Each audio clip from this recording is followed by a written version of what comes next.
Good evening, you're watching Estuary News. Coming up, we find out how music is helping stroke patients in Hull. And we hit the streets for another dialect word in What You Say. And you might hear my guests tonight. It's Marina Hartley with her dog Jess and Kim Heppel with Buddy. And they're here to talk about pets in the park.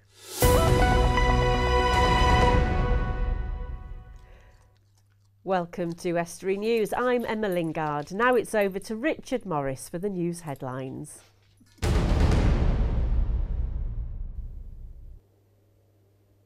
Hello there. A flag-raising ceremony has taken place in Scunthorpe in order to honour those currently in service and those we have lost in conflicts. The ceremony took place on Monday, and this weekend the council will play host to an Armed Forces celebration.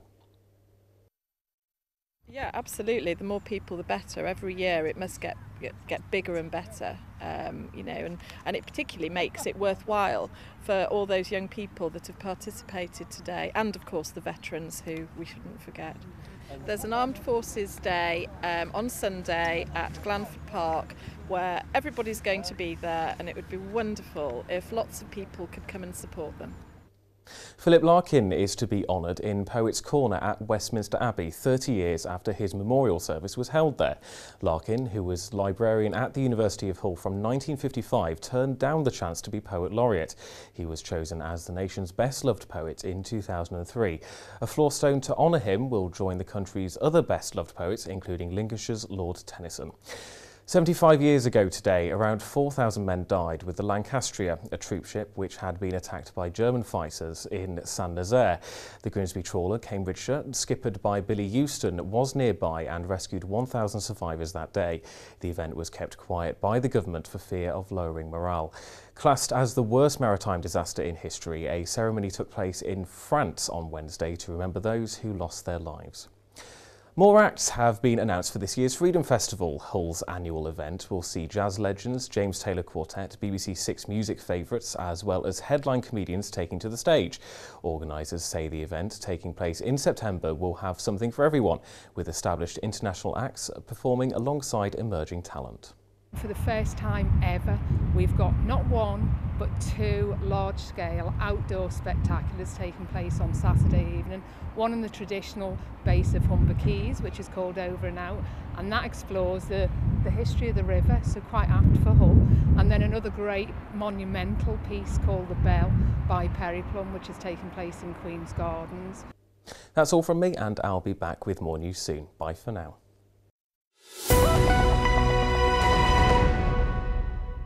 Thank you, Richard. A Hull animal education charity is putting on an event this month to highlight the work it does in the Hull and East Riding area. Run entirely by volunteers, it uses innovative ideas to promote responsible pet ownership, among other things. Well, here in the studio are Kim Heppel and Marina Hartley, who established the group, and they've brought with them their dogs, Buddy and Jess. Welcome both to the studio. They're so good, aren't they? We're sat here, and they're crunching on carrots. If you can hear that, it's not me, that is the dogs. Just ask you both, because you both set up the charity, what is Pet Respect all about?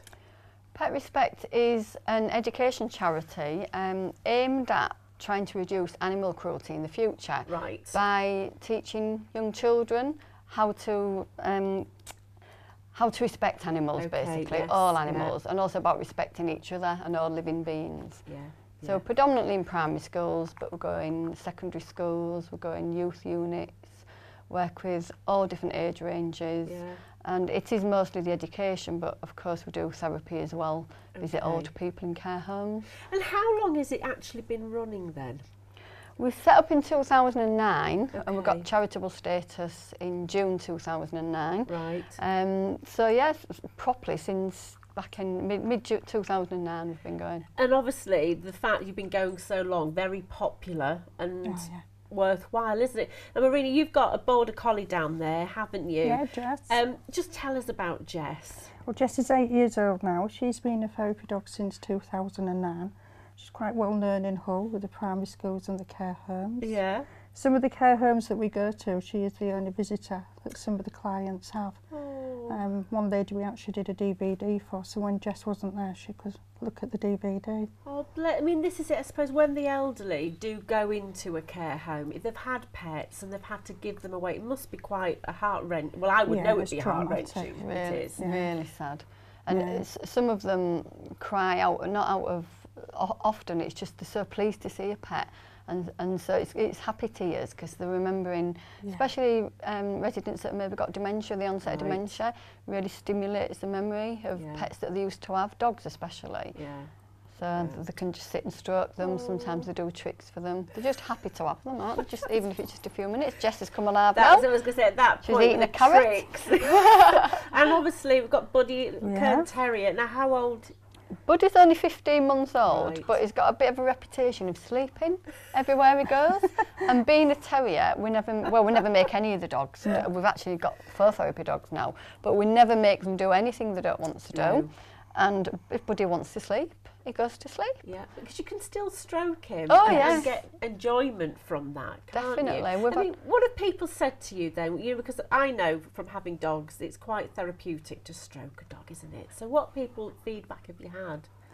It relaxes them, and also it changes the mood in a care home. Even the staff have said that the mood lifts within the residents and even the staff as well. Yeah. It's a proven fact that when you stroke a dog, it lowers your blood pressure as well. But in the schools, there's children that are really quiet and shy and will never get up and speak in front of the class. They'll get up and do tricks with the dogs. So it's about self-esteem and raising confidence and communication skills. Very good thing. Well, we're going to leave it there for now, but stay where you are because we are going to come back and talk more about the therapy side. Now it's time for another word in What You Say. Can you guess what it means?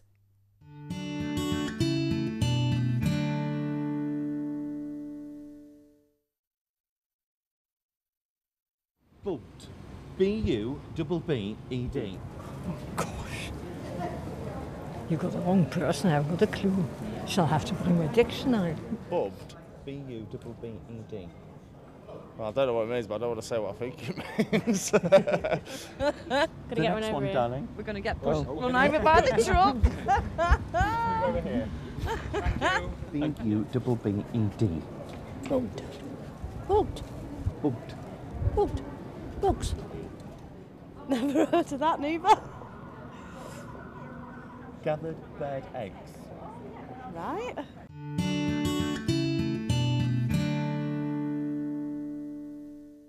You're watching Estuary News. Coming up later, we find out what the Royal Philharmonic Orchestra are doing in Hull.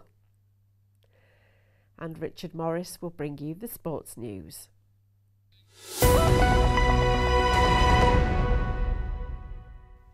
Now, still with me in the studio are Marina Hartley and Kim Heppel from Pet Respect with Buddy and Jess. And we were talking just a second ago about the therapy side of the business. What do you look for when you look for a therapy dog? Do they have to have any special skills or qualities? They're predominantly a good temperament, and also the relationship between them and the owner, because we'd want the owner to come and train with us as well. Right. Yeah. We have got 2 other dogs which we'd like to mention. We've got Gracie, who's a beautiful rescue, who belongs to Sarah. And we're so proud of a young man called Andrew, who was referred to us by social services when he was 15. He's now 19 and his confidence is amazing, and he's got a rescue staffy. And staffies have a bit of a reputation, which is, I'm afraid, wrong, because they're beautiful dogs, and she's training to be a therapy dog, and she's adorable. She just loves everybody. So we're using the dog in different situations. So she'll be used with the older children because she loves children so much that she's better with the bigger ones. And now it's really good. It's not all the focus on poor Jess because she's 8 now. Sometimes she wants to be doing all the sessions. So we've got a choice of dogs, which is really good, and they're all volunteers, and they're amazing old volunteers. See, I was going to say volunteers because that's a big thing, isn't it? So I mean, do you all the time look for new volunteers? Yeah. We always need volunteers, and we've got a really good collection at the moment of a number of volunteers at the moment, and they have to be passionate about animals because it's mostly that there's not much work paid work with animals, and we do get little bits of funding. We've had some bits of lottery funding. Because we work with children, it's not for the animals we get the funding for, it's for the work that we do with children, with people. So we are looking in that respect, but anybody can volunteer for us if they love animals. And I mean, I know you said you've got dogs. Are there any other animals that you've ever considered or maybe thought of? Lop-eared rabbits. Rabbits? Yeah. Yeah? Yeah. They're nice and cuddly, aren't they? And they're easy to sit on your knee, because we're in care homes a lot, and Jess can snuggle up next to the resident, whereas Buddy will sit on your knee. And it's easy if you've got something that will either come close to the resident or will sit on your knee. So do you wait for people to come to you with their animal, or do you put active call out saying, oh, we want somebody that's got a rabbit? How does it work? We haven't got to that stage yet, because we've found that there's only been a call for dogs, which is lucky, because we've always been dog owners, and that the volunteers that have come to the youth club are dog owners. Actually, we've got a 14-week-old Springer Spaniel as well, who I still think will be really good, called Crystal. Our owner's called Jill, so that'll be 5. So at the moment, we haven't had calls for cats or rabbits or anything else. Brilliant. Now, obviously, we've got Pets in the Park. What's that all about then? A big event, our largest fundraising event, and it gives chance for us to invite all the local charities to come along and do some free fundraising and promote themselves. So it's not just about us, it's really us sharing what all of the charities are around us. Because we were set up originally to support the rescues, because it's that in between. And when we did the first Pets in the Park, we were at a loss. We never do it for ourselves, we do it to get all the rescues together, so people can hopefully come and get a dog or cat rehomed, raise funds for themselves, because they're all desperate for money all the time, the rescuers. Do a brilliant job. And also we have little rides for the children, we have free microchipping with the council dog wardens, and it's just about showing the good work, and it's got busier and busier. Now all the rescues come, virtually every rescue is from Hull and the Humber region. That is brilliant. It is brilliant. So the event happens on Sunday, June the 28th, 11 till 4. Whereabouts can people find that event?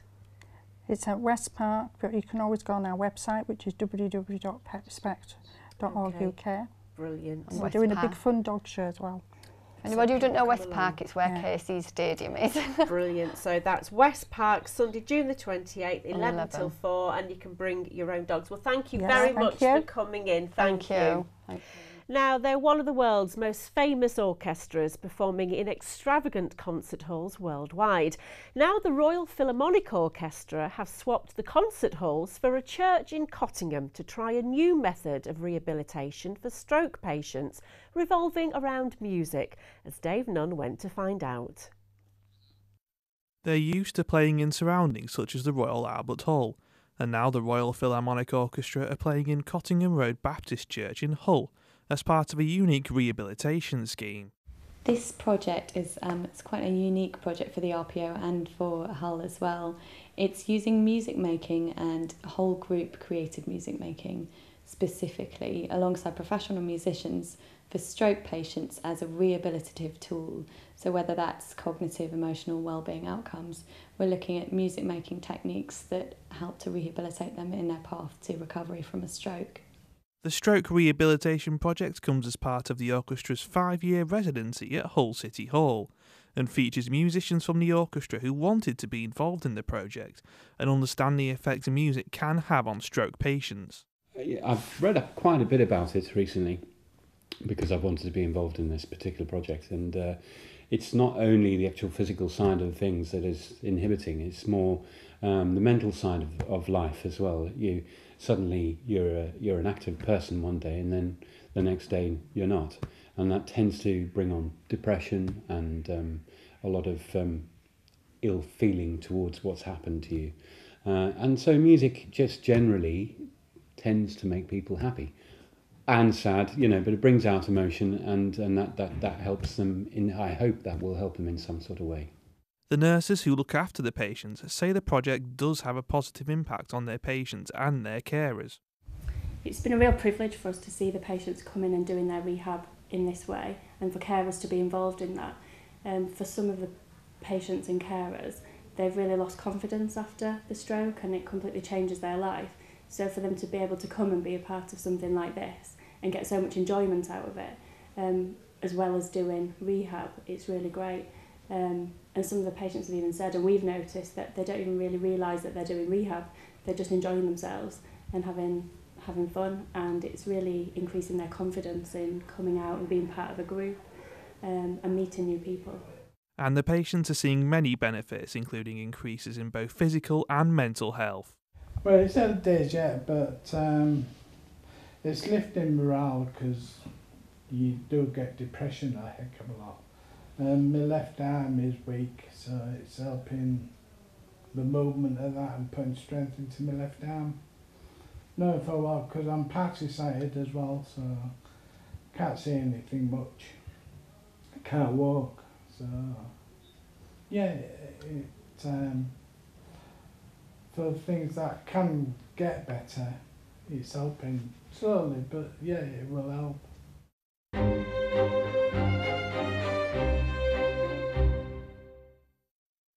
Now joining me for a weekly look at what's happening in the world of politics is Richard Morris. Hello. Welcome, Richard. How are you?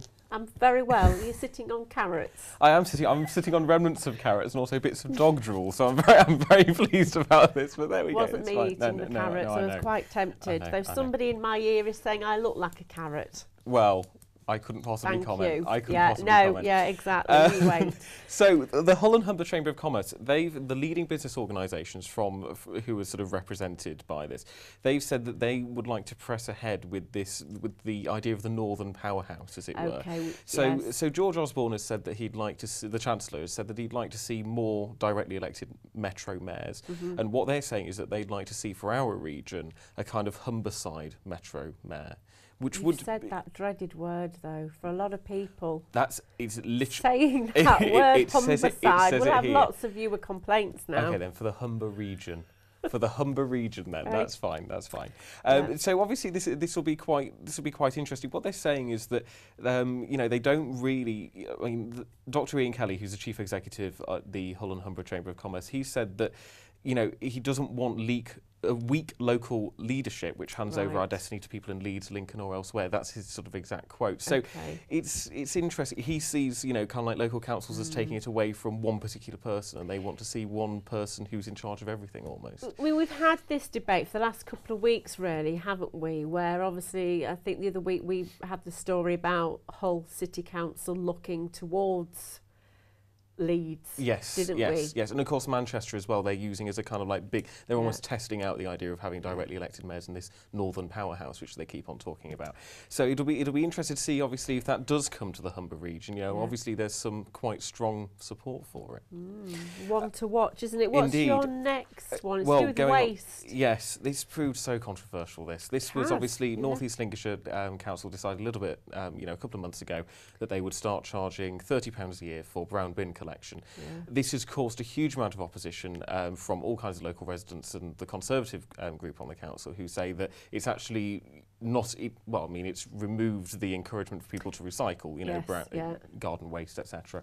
They're saying, in capitals indeed, on the press release in front of me, the consultation period should be extended to 12 weeks rather than the 8 weeks suggested.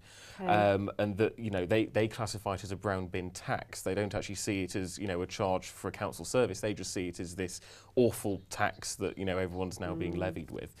Obviously it's worth pointing out, if you don't want to pay for the £30, you don't have to, but of course then the concern is that recycled goods actually go into landfill. Well, I was going to say then, where do you put your green waste if you're not going to pay for that service? And I think you're right.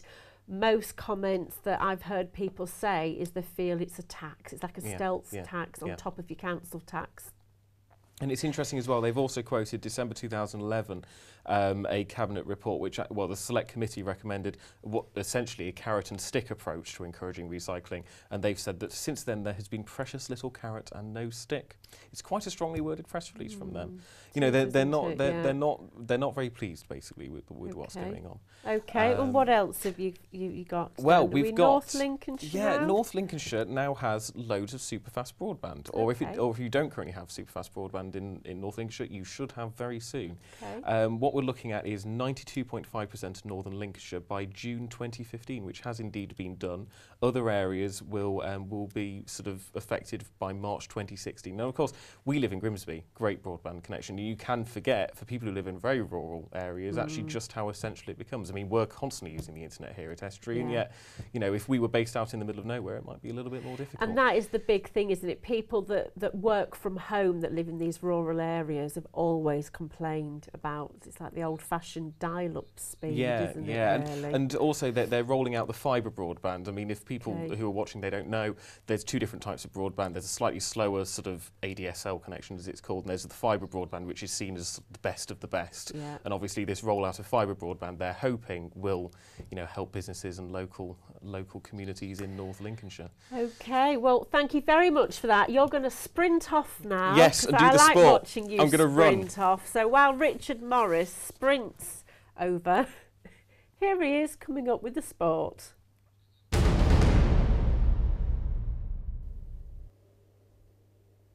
Earlier today, the fixtures for the 2015-16 football season were announced. Steve Bruce's Hull City side begin life back in the Sky Bet Championship at the KC Stadium against Huddersfield Town. Meanwhile, Mark Robbins takes his Scunthorpe United team to Staffordshire, where they will face Burton Albion in Sky Bet League 1. In tennis, British number 3 local player Tickton's Carl Edmund has been handed a wildcard for the Wimbledon Championships, which begin on Monday the 29th of June. Turning to golf now, and Cleethorpes player Holly Clyburn is in a positive frame of mind ahead of the Ladies Open in Amsterdam, a tournament that she won 3 shots clear of nearest rival Charlie Hull just 2 years ago in 2013. In cycling, there's just a week to go until the British Cycling National Time Trial Championships at Cadwell Park near Louth, which commences at midday. Although he didn't appear on the start list released a fortnight ago, there is strong speculation that Sir Bradley Wiggins will take part in the event, which takes place on Thursday the 25th. And staying with cycling, riders will be winding their way through 16 West Lindsey villages next weekend. As you can see from these photos, the event has proven hugely popular in the past, and riders will include Olympic medalist Dame Sarah Storey and Mark Cavendish. The race starts and ends in Lincoln. There'll be a party atmosphere along the route, with plenty of bunting and flag waving for the cyclists along the way. That's all for the sport for now. If you've got any stories for us, then please contact us on sport@estuary.tv. Bye for now.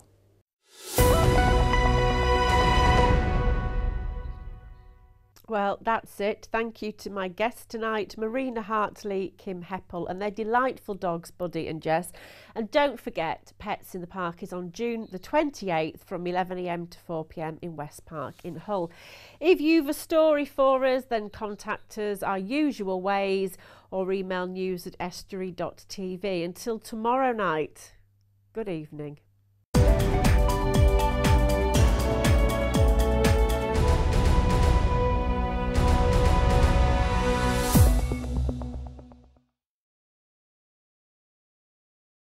Estuary TV's weather, sponsored by Hornsby's, celebrating 100 years in buses.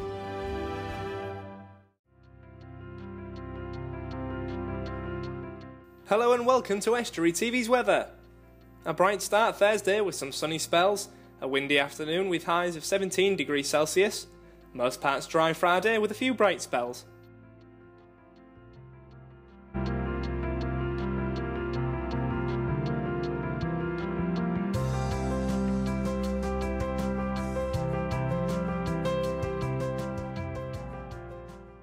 Estuary TV's weather, sponsored by Hornsby's, celebrating 100 years in buses.